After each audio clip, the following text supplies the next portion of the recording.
Aging is something we all have in common, and now some local researchers are trying to slow down that process. Associate Professor Nan Hao from UC San Diego's Biological Sciences Department is here to explain. Good morning. Good to see you.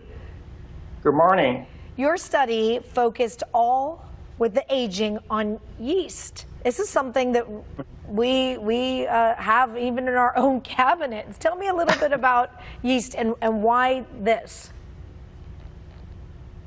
Okay, yeah, so it sounds a weird choice, right? But actually it is not.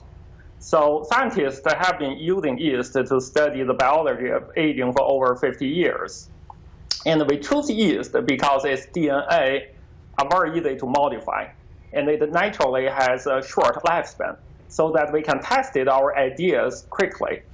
And importantly, yeast cells age in a very similar way as human cells, especially our skin cells and stem cells. So yeast is actually a powerful and a popular model for studying aging. Okay, how does this apply to humans? That's right. So you mean our discovery or what we found, how it will apply to humans? When you say slow the aging process, and I hear yeast, I want to go home and put a whole bunch of yeast all over my face, slow down the aging. What do you mean? Do you mean like external? Do you mean internal? Mostly internal, the cells.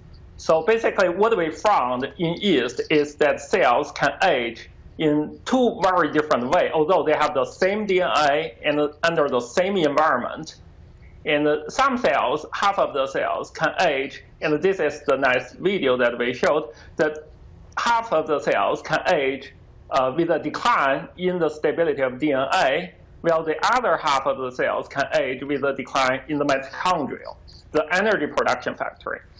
And then we further identified the molecular processes that underlie these two different aging processes and the connections between them, so that we discovered a molecular circuit that composed of proteins and genes that can control cell aging.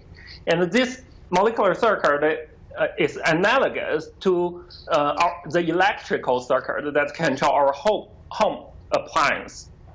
And by understanding this circuit, we can reprogram this circuit because we understand how it works, and we can create actually a new long-lived aging path that never existed before, and that can it's very different from the two natural aging paths, and how this can apply to human. So our study actually raises the possibility of using the similar strategies to reprogram how human cells age, and with the final goal to delay human aging. But I have to say that it still needs a lot of time and efforts to truly apply to human beings. Well, the time and effort you put into it, and when all that is working, you just let me know. We could slow down the aging, would be lovely. Nan Hao from UC San Diego's Biological Sciences Department, we appreciate your time. Thank you. Thank you.